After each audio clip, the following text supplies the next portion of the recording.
You may think of Quantic Dream and David Cage what you will, but the man knows his storytelling. In the trailer for their upcoming PlayStation 4 exclusive Detroit Become Human is definitely more enticing than everything we've seen so far. The trailer again focuses on the game's three protagonists, Kara, Connor and Markus, who've all got a role to play in Cage's grand design. This time, however, it shows more of protagonists' backstories as well as more possible outcomes.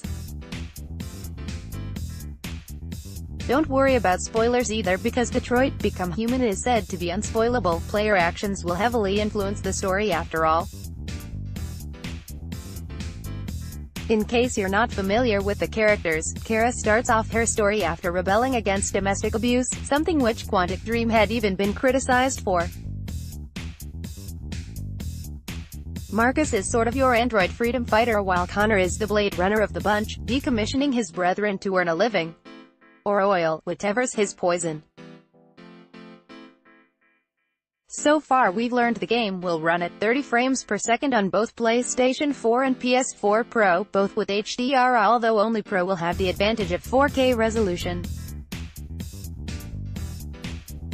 Detroit Become Human requires 41.4 GB of space, and it is said that if you strictly follow the story, you've got some 8 to 10 hours of gameplay.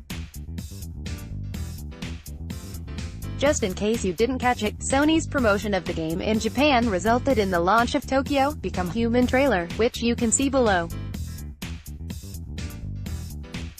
We're not sure whether David Cage personally had anything to do with it, but if the intensity of performance is anything to go by, he must have.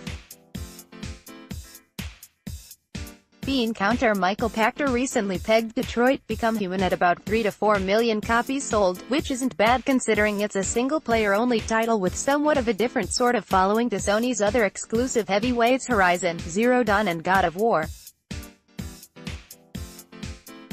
So, all that's left is for Quantic Dream to roll out Detroit Become Human in a few days, so we can have a proper go.